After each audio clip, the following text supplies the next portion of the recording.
What's new, pokecrew? It's Uturn Crobat here, and you are watching Uturn Talks.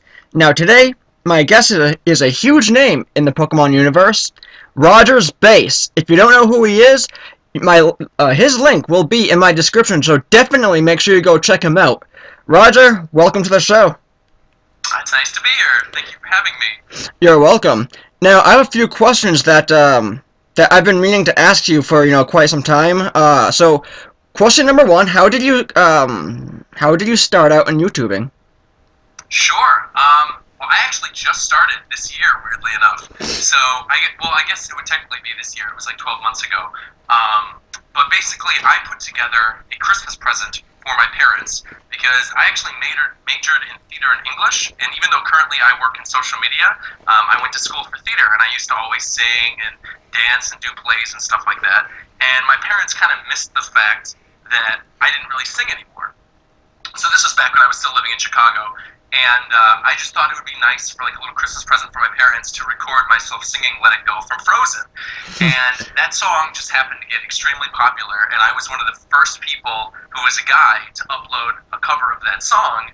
And so I got like a ton of views from that, and I gained like 2,000 subscribers almost immediately. And I was like, whoa, what the heck? This is kind of crazy. Yeah. And up until that point, I had been doing Japan Time with Shofu and with Zeph and everybody else for about 6 months. And even though that was on Shofu's channel, I didn't have a channel of my own. I just had my Twitter. And so Shofu said for a long time, and all my other friends said for a long time, why don't you have your own channel? You could probably, if you put out content regularly, you could probably have your own like fan base. So I thought, gee, that sounds kind of cool. Let me look into it. So Pokemon X and Y came out. I started doing Wi-Fi battles just with some of my friends within the Pokemon community. I'm very fortunate to have a lot of friends who happen to already be big names, and I just started battling with them. People found my channel through them, and then I started my own series. I started doing more songs, and then little by little, my channel kind of grew, and now it is what it is now, and I'm almost at 10K subs. So yeah, Wow. I'm really excited about all that. Wow, man, that's amazing. Thank you. You're welcome. Now, you said that you started out in theater and everything. So what was your favorite I don't know what you guys call it, play, show that you've been in? Oh, that I've been in? Yeah. That I've been in. I did Midsummer Night's Dream my junior year of college, like the William Shakespeare play, and I played Lysander, who's like one of the two main lovers in the play, and that was just a great experience overall. Like the cast was wonderful. All of my friends were in it. It was my first big lead when I was actually in college, so that was really cool too. And I don't know, it was just a great experience. But yeah, I don't know if this would really count, but I directed a play. Oh, really? My senior year, I directed a adaptation for the stage of the movie Departures. Oh man, that's really awesome. Famous Japanese film. It won the Japanese Academy Award for Best Film. So I localized and adapted that, and I turned that into a stage production. And that's probably my favorite production overall, just because that was the first time I got to direct. I got to choose my cast. I got to, do a whole bunch of stuff around that. So that's probably my favorite. But I always enjoyed doing Midsummer Night's Dream. So. Wow. So alongside YouTubing, you are a director as well. Well, I wouldn't. I mean, I'm professional. Like, I directed a play when I was a senior in college. I wouldn't call myself a Yeah. director, Yeah. Man. I direct the videos that I do on my channel all the time. So whenever Right. we do like song covers, we did Let It Go. We did For the First Time in Forever. We did I See Fire from The Hobbit, which we turned into like a one-piece song. And so for those videos, which are a little more intricate, I mean, I technically directed those, but yeah, I wouldn't call myself a director by any means. Well, no, man. I feel like you must have been stoked to have that opportunity just to direct at least one show. Oh yeah, I mean, it was amazing. Just getting the chance to do that, and I mean, that movie was the first movie ever to make me cry. So Wow. To be able to actually bring that to the stage and show people that emotion was great. Man, that's awesome. I'm gonna have to check that out at some point. I'd love to see the show that you actually directed. I'd love to actually watch that. I actually have like pictures from when we did the show, and they're pretty high quality pictures because we got a professional photographer to do them. Oh, man. So I'll pass those your way. Yeah, definitely. I'll be sure to check those out because I'm really stoked into seeing how that came out. But going back to the whole YouTube thing, because that's mainly what everyone knows you from. How hard was it to get noticed? And what did you do to get noticed? That's a good question. I think, like I said, I was put in kind of a fortunate position where a lot of my friends were already established YouTubers by the time that I actually started. So a lot of people found me through their channels. Like I would do a video with them, and then people would say, "Hey, I like that Roger guy in your video. Does he have a channel?" And then they would say, "Oh yeah, go check out his channel over here. You know, here's a link in the description below." And so from that, I gained a lot of followers from that. But I think the thing I really had to work at in order to actually get like a steady stream of subscribers and followers and things like that was to have constant content. That's something that I think is really important for a YouTuber. If you don't have constant content, or at least content that's coming on a regular basis, like you're not gonna gain a lot of subs very quickly. Because you need to have a reason for people to come to your channel. Exactly. So people might discover your channel for one video, right? You might have one video that has 1 million views, but if you don't provide more content that's along the same lines, or is sort of on the same topic, people won't come back to your channel, you know? Right. So you have to start series, or you have to start doing something that's kind of regular, so then people know, oh, every Wednesday I can go to Roger's channel and watch a One Piece review, or every Monday he's got a Pokemon battle, or every Saturday they record Japan time, you know? Right. So something like that, you have to have something that's regular, and then from that, I think you'll gain more subscribers. Right. Yeah, like I said, I feel, on the whole, I think a lot of it was just me being fortunate having friends who were already sort of big names within the community. Right, and that's understandable, of course. And so do you have anything to kind of say to poketubers / YouTubers who want to get started in the whole YouTubing thing? In let's say they have a job, so like, what if they want to pursue YouTubing and trying to get their content out on a daily basis? Do you have anything to say to them? Yeah, I mean, I'm in that situation right now. So, I mean, I currently do social media work for a bunch of different people. But basically, that is my full-time job. My job is doing social media. So, my full-time job is not making Pokemon videos or YouTube Right. videos. Yeah. So, what I do is every time when I come back from work, I will either record a chunk of videos and split them up over the course of like a week and just upload them all at one time and then just unlist them. Not unlist them. What am I talking about? Like set them to public. Yeah. Just as I see fit throughout the course of the week. But a lot of the time, too, I mean, I just make a point to take like 30 minutes out of my day and do one. Like for the One Piece reviews, it used to be every Wednesday morning. Now it's every Thursday morning. But every morning I would wake up, I would read the latest chapter of One Piece. I would then do the review immediately after reading it. I would put that review up, and then I'd go about my regular day. I'd go to work, I'd come back home, and then I would see that, oh, wow, this review already has views. Neat, you know. So I think it's important to have stuff that's scheduled regular, but I think at the same time you also have to be there, like when things are happening, if that makes any sense. Right. Yeah. So like, if you have to be topical, right? If there's a new Pokemon game that's being announced, make sure to make a video about it, or at least inform people about it, or give your opinion about it, because people are going to be searching for that above anything else. Right. And on that note, it must be pretty hard for some people to kind of be different, because everybody and their mother is doing, content on the new megas or, the new games that are coming out. So how hard is it for a YouTuber to kind of be different in that sense and also hold on to those viewers? I mean, this is going to sound very strange, but this is my best advice. It is be yourself. Right. People can tell when you're faking, and that's something that's like badly prevalent in the YouTube community for Pokemon. And I hate to say that, but it is. There's a lot of people who go out there and record videos in the style of one of the bigger names. Oh, yeah. And they think, oh, this will get me views if I act like them. But in reality, that won't get you any views. That'll just get you haters, because then people will see that you're just faking. You're not actually your own personality. You're trying to be something that you're not. So long as you're able to be yourself, and you're able to stick to that and show to people, hey, this is who I am, this is what I'm interested in. Like, don't feel forced to make content just because everybody else is. Like I said, like, it's good to be topical, and it's good to cover things like Omega Ruby and Alpha Sapphire, like, that's the big thing right now. But at the same time, if you don't think you have anything to add to the conversation, then don't bother making a video, because it'll just be redundant, Exactly. If you're doing it for views, or you're doing it, just to try and, like, jump on the bandwagon, don't do that. Do it if you actually have something to say.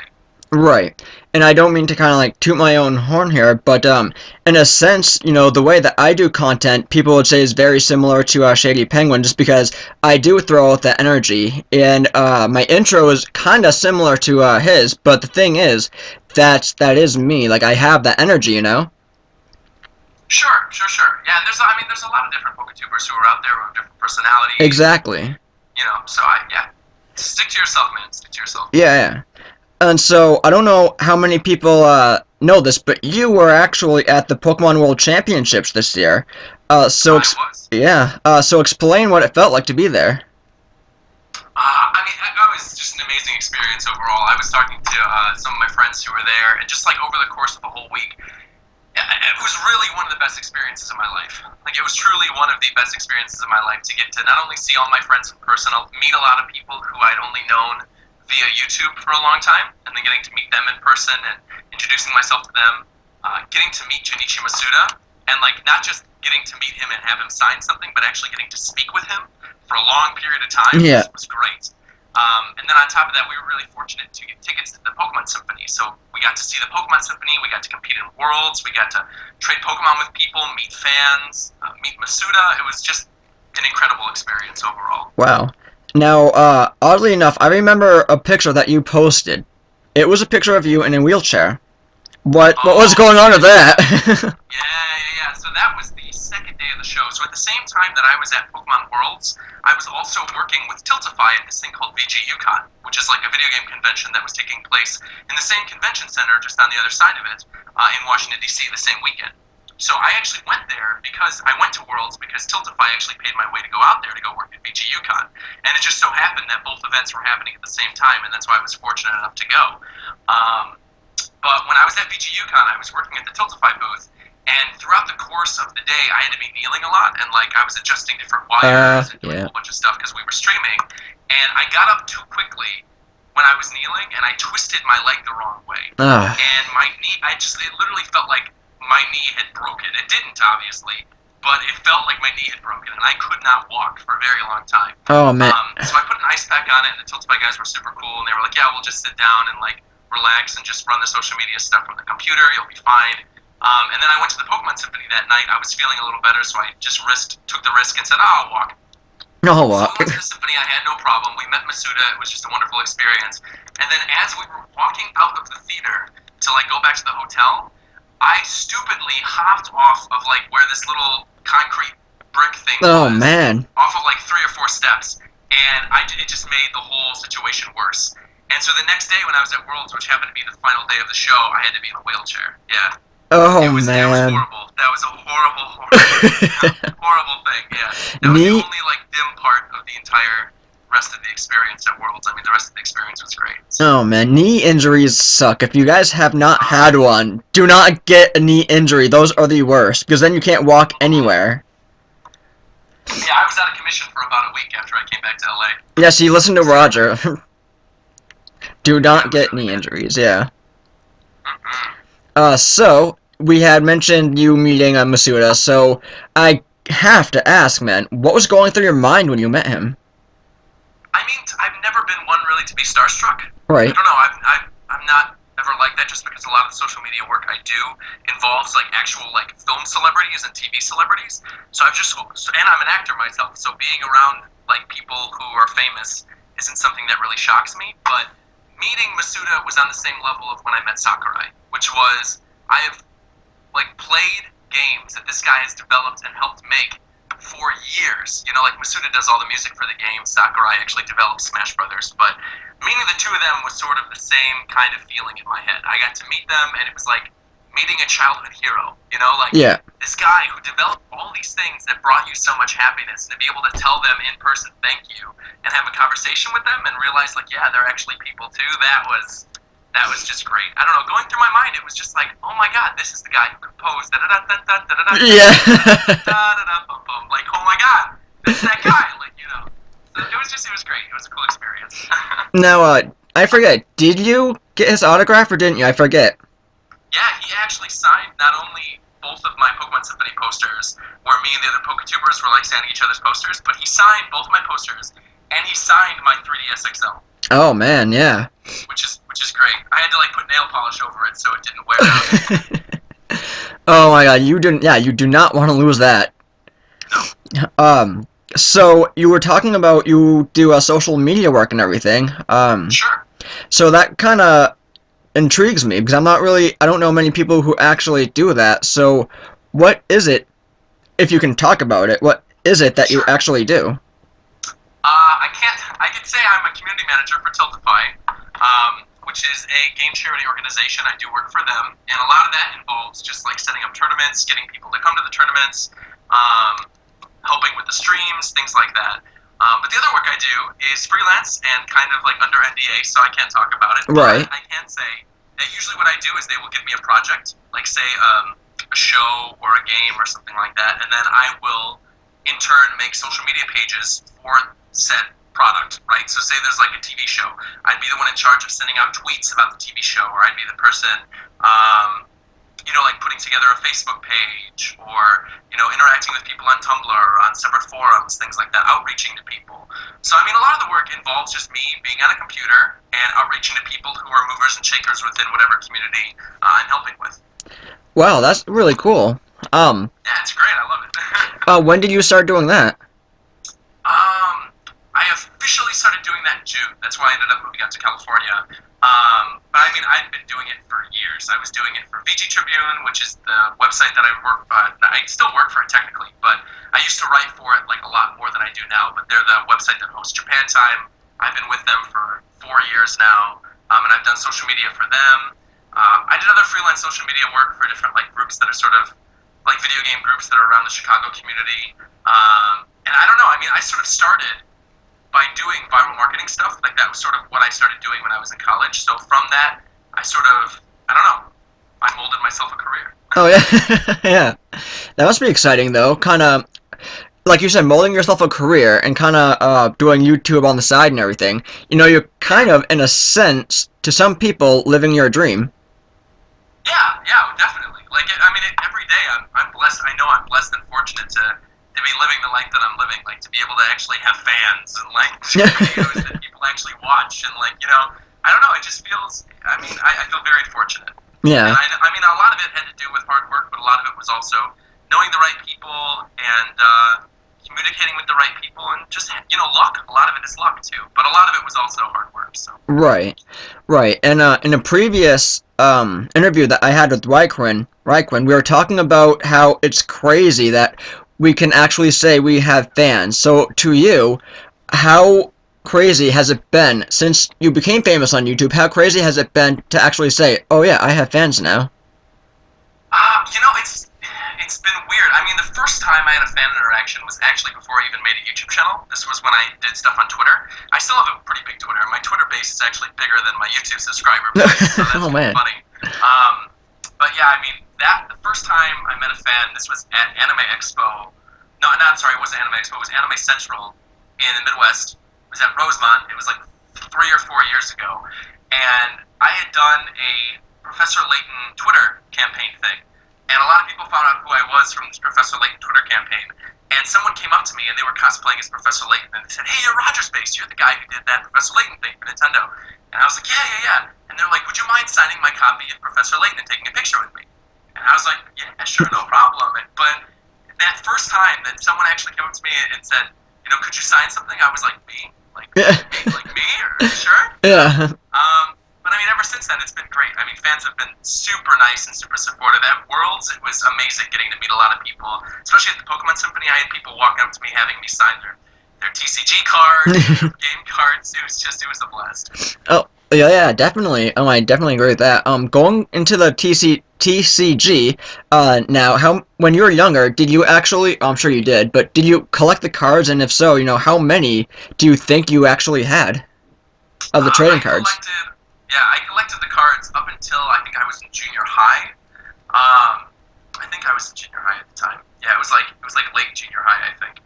And the last TCG set that I actually had, or that I had any booster packs of or any cards from, was the Ruby and Sapphire set. Like the Ruby and Sapphire set in like 2013.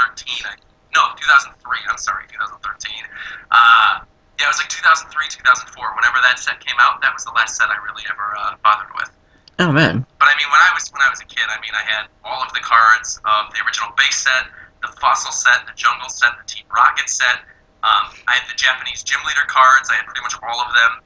I had the first e-reader cards, most of the Johto set in Japanese. So yeah, I was a huge fan of the TCG, and then I sort of fell out of it. At some point or another. When I was in just because of work or when I was in junior high and having to focus on other things and making plays and, still playing video games. The video games sort of took the priority over the TCG, and so I just sort of, waned off of it. But Yeah. I still think it's really cool and I love watching it. Yeah. At some point or another, I think people do kind of fall out of the trading card game. I mean, even though they are really, it's kind of exciting to get new packages and see what you got. But so kind of shifting gears now, because I feel like we talked about YouTubing and Pokemon for a while now. I kind of want to get a different side of you, and I kind of feel like your viewers want to get a different side of you. So, Sure. Before all of this, before the social media, before the YouTube, we may have hit on this before. Refresh my memory if we did. But what were you doing before all of this even happened? Sure. I was doing Japan Time, which was the Smash Brothers podcast with Shofu. And as soon as I graduated from college, that was in 2012, I started working for Nintendo.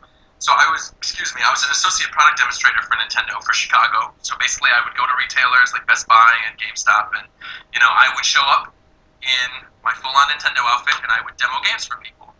And I did that for about a year. And then that stopped, and then I was looking to make the move from Chicago to Washington. It wasn't like I stopped, like they were just like, well, we don't like you anymore, because they liked me and they all kept in contact with me. But my contract ran out. It was just a really quick contract gig.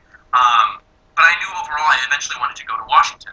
So I was looking into doing work in Washington, and then as I was doing that, I came into sort of like doing YouTubing and doing acting for a little bit, and then doing freelance social media stuff. I was doing some stuff for a whole bunch of different places in Chicago. And then finally I was like, you know what, I want to actually focus on something as opposed to being spread kind of thin, doing like freelance work for a lot of other people and doing writing and all this other stuff. So I was looking into work, like I said, still at Nintendo, still in Washington on the West Coast. And then eventually I was contacted by the employer I'm with now. And they said, we really want to have you. Will you move out here? I said, sure. So I moved out here. And that's how I am where I am now. Wow, that's amazing. You said that you worked for Nintendo, so how many people, actually, how was it working for them? Because not many people that I know work for Nintendo, so how was it? I mean, it was great. I mean, it was a great experience. It was, mind you, it wasn't something where I was like on the top of a food chain or anything like that. I mean, I was just like a demonstrator. I was a product demonstrator. I'd go to stores and demo the games. But I mean, it was amazing. Getting to play the games with people for the first time. Like, kids would come in and they'd be like, oh my god, this is the new Paper Mario game for 3DS? Like, they're making one of these? And it's like, yeah, here, you want to play through the demo? And just getting to see, like, the joy in a kid's face when he sees the new game for the first time that he's been reading about in, different magazines and online for a long time, and then he finally goes to the GameStop, and this Nintendo rep happens to be there showing off the game, and you get to see that joy in a kid's face. I mean, I love that. That's my favorite part of the job, is getting to see the reaction on people's faces, because, at one point I was that kid. I was the kid who loved Nintendo games, and sometimes I would get bashed for it or whatever, but then, I knew it was something that I really loved to do, and once I was open with myself about it, and, I found other people who were interested in it, then it just sort of became this lifelong hobby, and now, doesn't look like I'm going to stop anytime soon, so. Oh, yeah. One question that actually just came to mind, that I'm actually kind of curious about, Sure. Pokemon or Digimon? Pokemon. What, is that even a question? I'm a poketuber. I know. Hello? No, I know. The reason why I ask, however, is because there are some YouTubers, poketubers, however you want to call them, who do watch both. So that's why I felt like I should just ask you that just for fun. Because who knows, you might just watch Digimon every now and then, I don't know.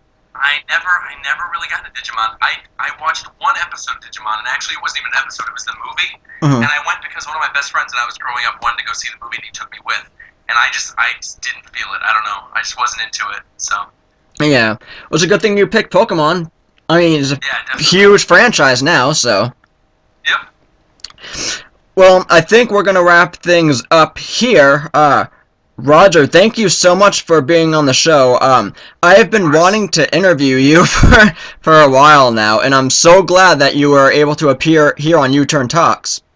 For sure. So, like I said earlier, his link will be in my description. If you don't know who he is, you should now. So click on the link. Be sure to check his stuff out because he is great. And thank you for listening to Uturn Talks. Now, Roger, do you have anything to say before we wrap things up here? I just want to say thank you pretty much to everyone who watch. First, thank you to you for having me on, but also thank you to the people who watch my videos and who support me and go on Twitter and tweet me and tell me about like how watching one of my videos like brightened up their day. That kind of thing makes me feel really good. So thank you very much for all the support. I'm trying my best to keep making interesting, fun content for you guys, and hopefully in the future there will be more of it. So awesome. So keep an eye out for more content from RogersBase. Have a great day, everyone. Take care. Peace. bye bye. Ready, set, go.